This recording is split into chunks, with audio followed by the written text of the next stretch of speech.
दिल्ली विधानसभा budget सत्र का दूसरे दिन की कार्रवाई में कई मुद्दों पर हुआ हंगामा। सदन में बजट पर की गई चर्चा।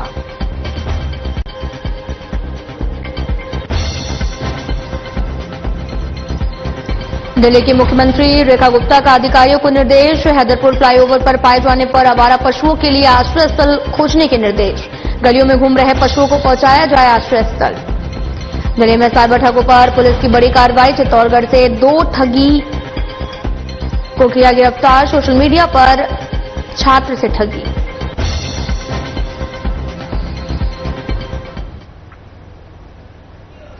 नमस्कार, मैं हूं आपके साथ अंकिता पाल। बुलेटिन की शुरुआत करते हैं। सीएम रेखा गुप्ता ने कहा कि केंद्रीय मंत्री पीयूष गोयल के निवास पर आयोजित कमल सखी कार्यक्रम में शामिल होने का सौभाग्य मिला है और ये बीजेपी के एक पार्टी एक परिवार के संकल्प को दर्शाता है। महिलाओं की भागीदारी और राष्ट्र निर्माण में उनके योगदान को सशक्त करने का ये सराहनीय प्रयास है।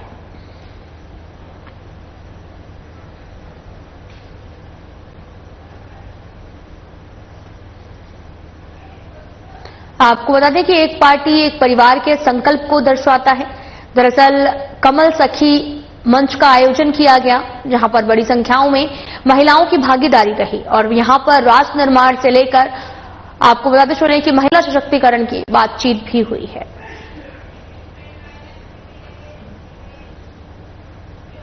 दिल्ली की सीएम रेखा गुप्ता ने संबंधित अधिकारियों को निर्देश देते हुए कहा कि हैदरपुर फ्लाईओवर पर पाए जाने वाले आवारा पशुओं के लिए और साथ ही उचित आश्रय स्थल खोजा जाए और साथ ही जितने भी आवारा पशु सड़कों पर गलियों में घूम रहे हैं उन्हें आश्रय में पहुंचाया जाए। तस्वीरें आपको दिखा रहे हैं, तस्वीरें दिल्ली से हैं, जहां पर सीएम रेखा गुप्ता मौके पर मौजूद हैं। दरअसल फ्लाईओवर पर आवारा पशुओं की संख्या जो है वो लगातार बढ़ती जा रही है, जिसको लेकर सीएम भी फ्लाईओवर पर पहुंची और इस दौरान तमाम तरह के अधिकारियों को निर्देश भी दिए हैं। उन्होंने कहा कि आवारा पशुओं को आश्रय स्थल पर भेजा जाए और इस दौरान अधिकारियों को निर्देश देते हुए सीएम नजर आई हैं। हैदरपुर फ्लाईओवर पर पाए जाने वाले आवारा पशुओं को आश्रय स्थल के निर्देश दिए हैं। दिल्ली की सीएम रेखा गुप्ता ने ट्वीट पर कहा कि आज पीतमपुरा में उच्च अधिकारियों संघ एसडीसी ब्लॉक गेट नंबर 3 में डीडीएस स्पोर्ट्स कॉम्प्लेक्स और जीजेयू ब्लॉक गोल चक्कर का निरीक्षण किया है, विकास कार्यों का उद्घाटन किया है और मौके पर संबंधित अधिकारियों को आवश्यक निर्देश भी दिए हैं। दिल्ली के विकास की दिशा में हमारा प्रयास निरंतर जारी है।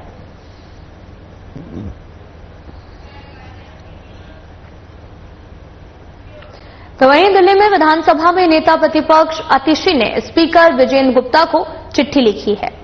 उन्होंने बजट पर चर्चा के लिए कम समय पर रखे जाने को लेकर पत्र लिखा। अतिशी ने कहा कि बजट में ऐसा क्या है जो सरकार छुपाना चाह रही है। बजट पर बस 1 घंटे की चर्चा क्यों? पहले इकोनॉमिक सर्वे पेश नहीं किया और अब सरकार बजट पर चर्चा क्यों नहीं करना चाहती? नेता प्रतिपक्ष अतिशी ने विजेंद्र गुप्ता को लिखी चिट्ठी में कहा कि सीएम रेखा गुप्ता द्वारा कल दिल्ली विधानसभा में वार्षिक बजट अनुमान 2025-26 प्रस्तुत किया गया। वार्षिक बजट अनुमान किसी भी विधानसभा में प्रस्तुत किया जाने वाला सबसे महत्वपूर्ण दस्तावेज होता है और इसके बावजूद मंगलवार यानी कि 26 मार्च 2025 को ये जानकर चौंक गए कि बामुश्किल 1 घंटा चर्चा हो पाएगी। आपको बताते चलें कि दिल्ली का बजट पेश हो चुका है और दिल्ली के बजट सत्र भी लगातार जारी है। जिस दिन आज दूसरा दिन रहा तो वहीं नेता प्रतिपक्ष अतिशी ने भी चिट्ठी लिखी और तमाम तरह के सवाल भी बजट को लेकर उठाए हैं। दरअसल आपको बताते चलें कि 1 लाख करोड़ रुपए का बजट दिल्ली के लिए पेश किया गया है। 2025-26 बजट पेश हो गया है और इस दौरान नेता प्रतिपक्ष अतिशी ने तमाम तरह के सवाल उठाए हैं। दिल्ली की शकूर बस्ती से विधायक करनैल सिंह ने सार्वजनिक जगहों पर नमाज के कारण होने वाली असुविधा को लेकर पुलिस आयुक्त को पत्र लिखा है।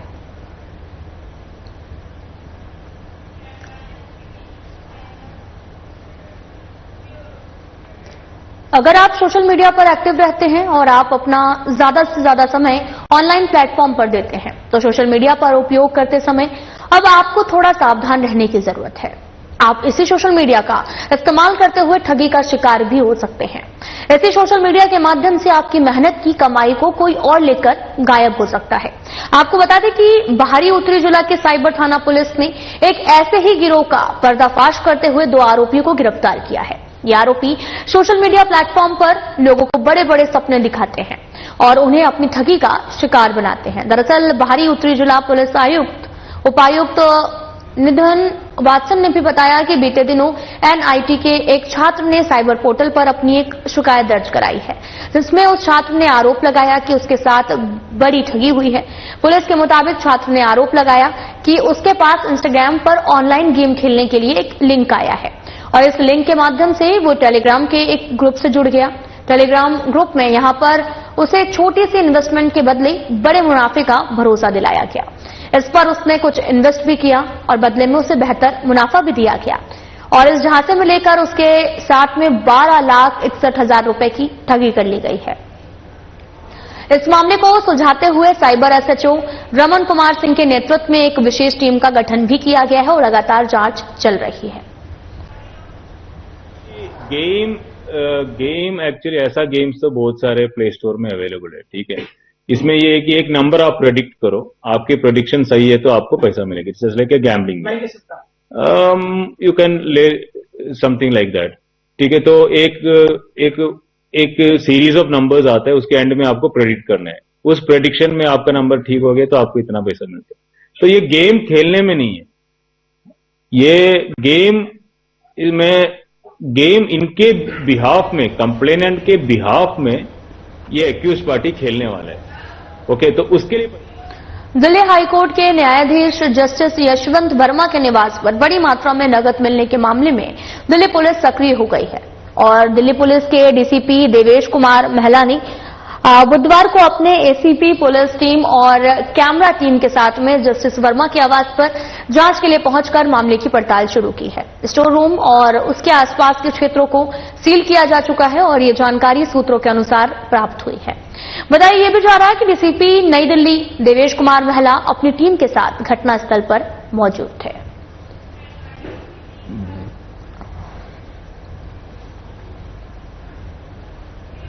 आज के आधुनिक युग में हर किसी के पास में मोबाइल है और हर कोई मोबाइल में डिजिटल ट्रांजैक्शन करता है।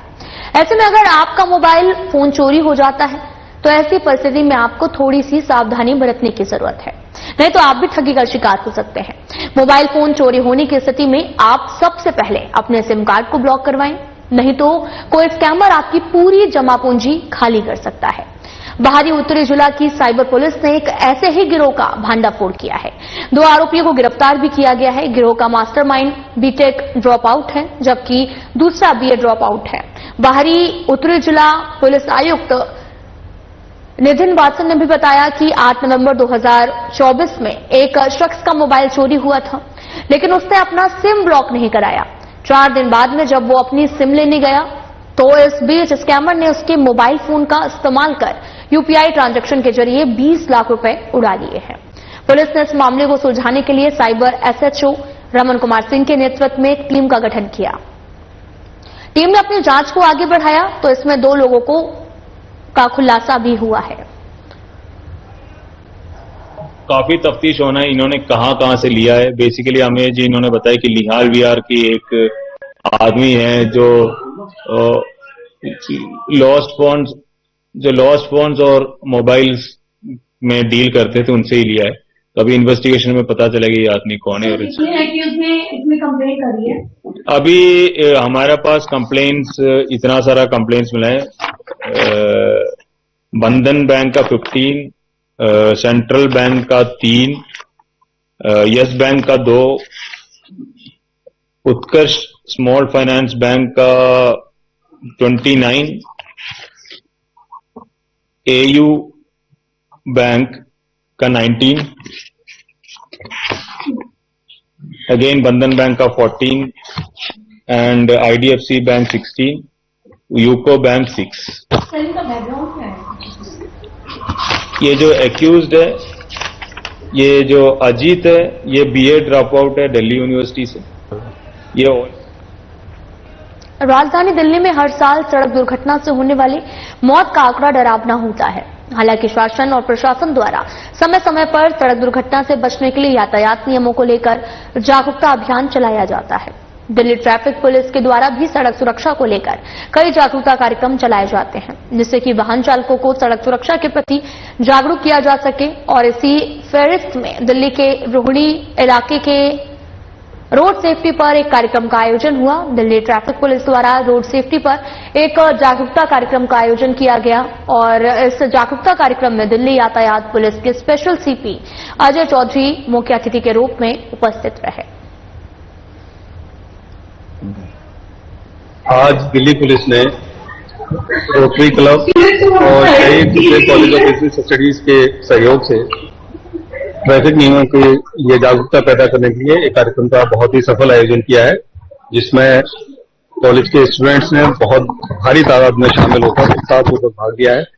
और हम लोगों ने तमाम जो हमारे प्रोसीजर्स हैं, जिस तरह से हम लोग कैमरे के माध्यम से जो वायलेशन है उनको कैप्चर करते हैं, किस तरह के उसमें फाइन्स दिए जाते हैं, किस तरह उनका डिस्पोजल किया जा सकता है, उन तमाम चीजों को लोगों को समझाने की कोशिश की है। देखिए, जो आज का प्रोग्राम था, पहले तो इन्होंने चूज किया हमारा कॉलेज क्योंकि भारत का नंबर 1 कॉलेज है ये अंडर ग्रेजुएट मैनेजमेंट एजुकेशन के लिए, और रोड ट्रैक जो बहुत अच्छा काम कर रहा है, दोनों को इकट्ठा लाने का मकसद ये था कि जो स्टूडेंट्स यहाँ के हैं बहुत रिस्पॉन्सिबल सिटीजन्स की तरह यहाँ से निकलें, ताकि इन्हीं के थ्रू हम लोगों का जो भविष्य है वो इसी युवा शक्ति से ही तो हमारे को सिक्योर करना है। तो पर्पस ये रहा था हमारा। ऐसा प्रोग्राम हर कॉलेज में होना चाहिए, क्योंकि देखिए यहीं से जो 18-19 साल का बच्चा है यहीं से शुरुआत करता है अपनी ड्राइविंग की।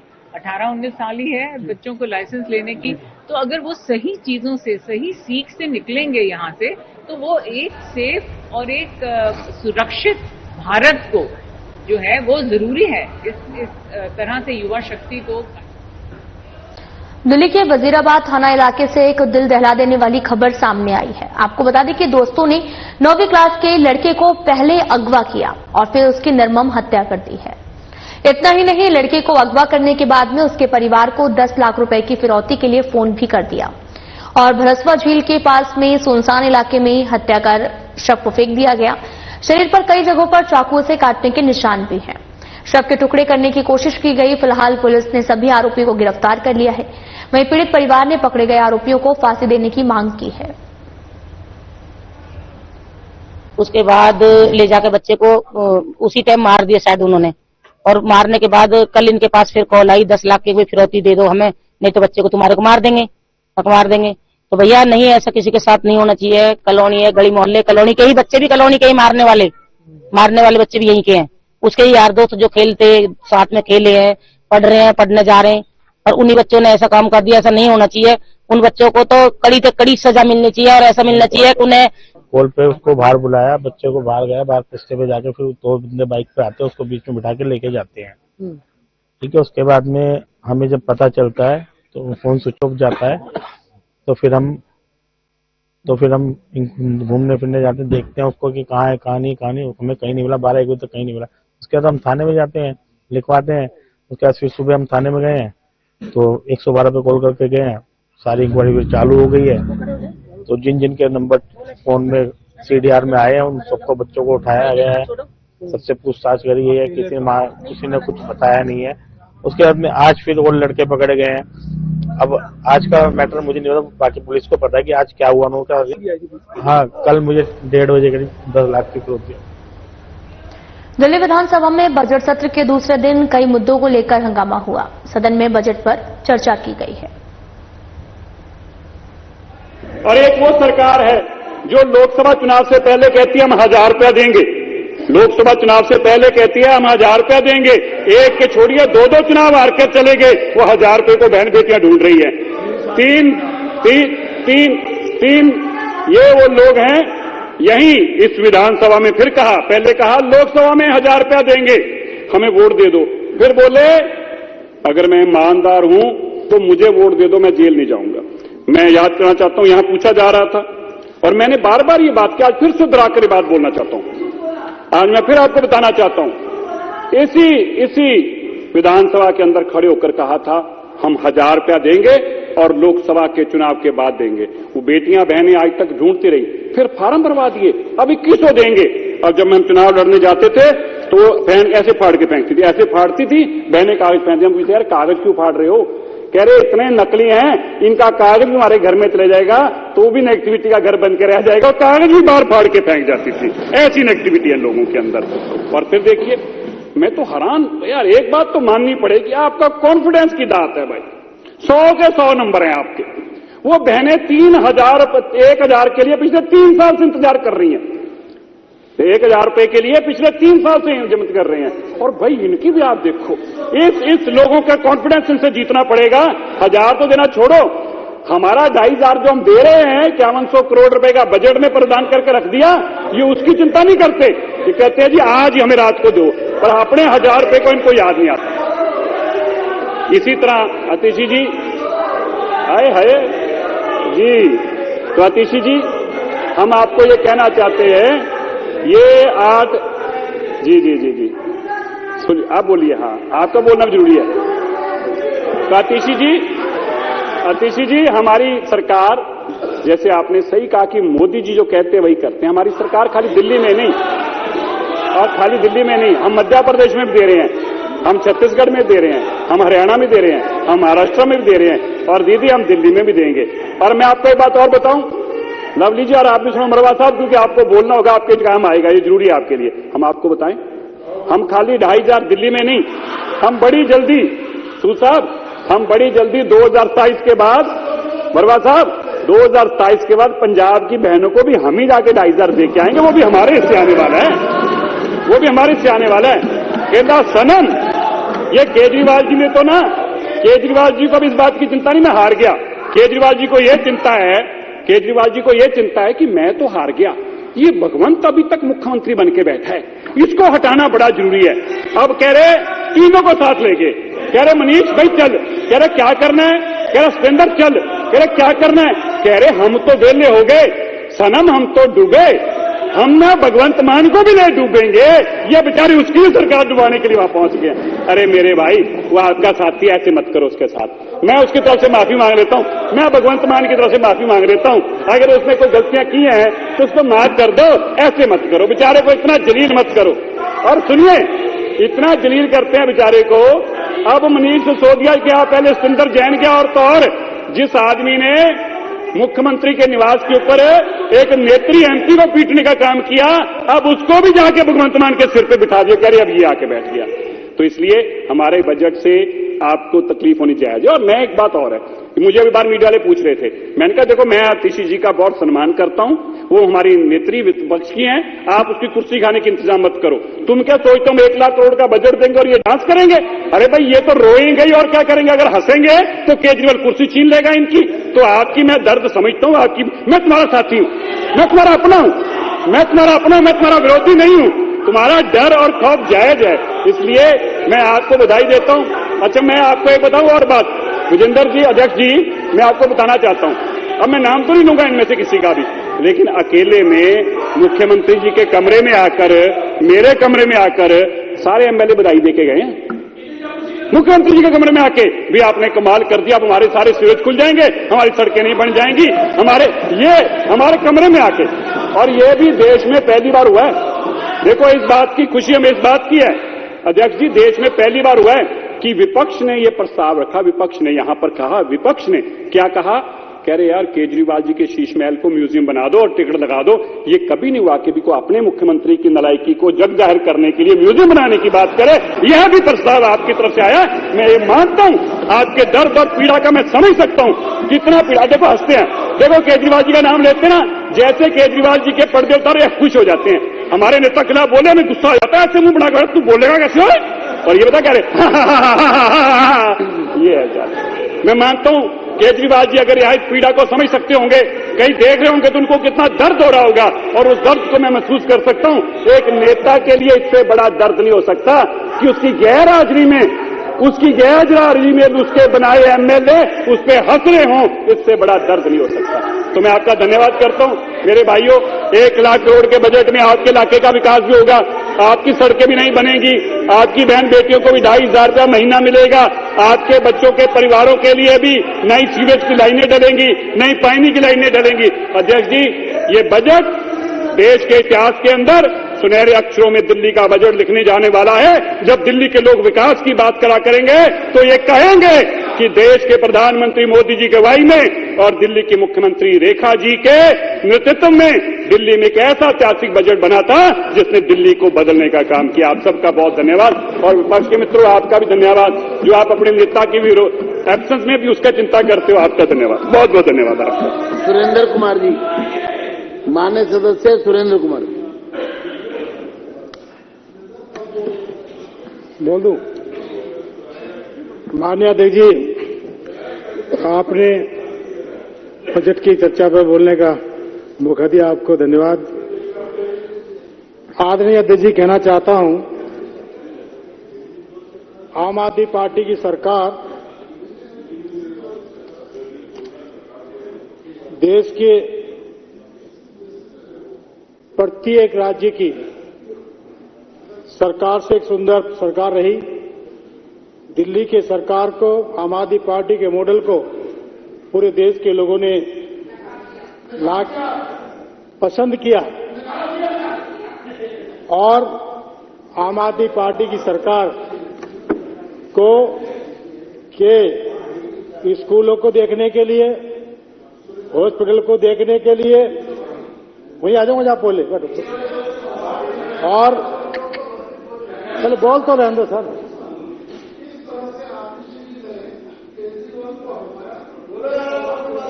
तो आपसे मैं भारतीय जनता पार्टी के लोगों के विधायकों को कहना चाहता हूं, दिल्ली का विकास के मॉडल को तमाम प्रदेश के मुख्यमंत्रियों ने पसंद करने का काम किया।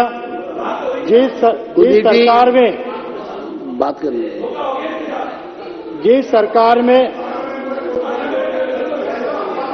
सरकार में देश की पहली ऐसी सरकार बनी जिन्होंने इस मॉडल को अपने प्रदेशों में, उस मॉडल को उतारने का प्रयास किया गया।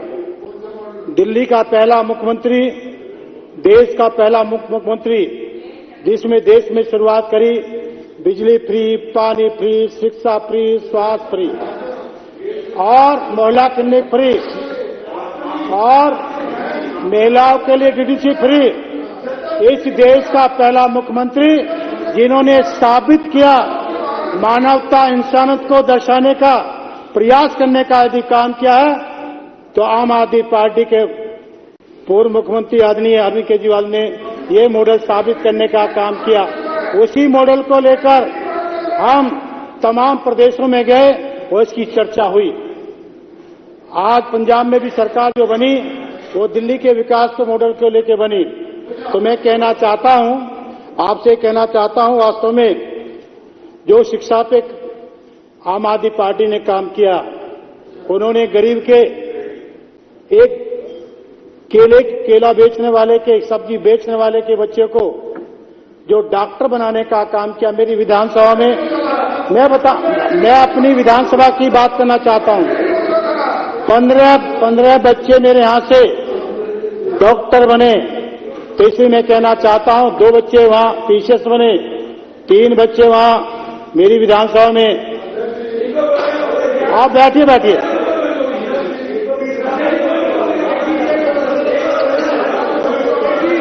एक मिनट सर, वही आ रहा हूं, सर वही आ रहा हूं, मान्य अध्यक्ष जी वही आ रहा हूं। एक मिनट पॉइंट ऑफ आपसे पॉइंट ऑफ ऑर्डर। राजकुमार चौहान जी, अध्यक्ष को भी नहीं पता। राजकुमार चौहान जी, अध्यक्ष जी, राजकुमार चौहान जी, एजुकेशन का स्तर हाँ जी, कितना अच्छा रहा। मेरी आपसे रिक्वेस्ट है, हमारे एजुकेशन मिनिस्टर हर साल का डाटा निकलवा लें कि कितने बच्चे हर साल 100% रिजल्ट। दिल्ली विधानसभा का बजट सत्र का आज दूसरा दिन रहा, जो कि काफी हंगामेदार देखने को मिला। आपको बताते चलें कि दिल्ली का बजट पेश हो चुका है, जो कि 1 लाख करोड़ रुपए का है, जिस पर लगातार चर्चा जारी है। फिलहाल बुलेटिन में इतना ही। नमस्कार।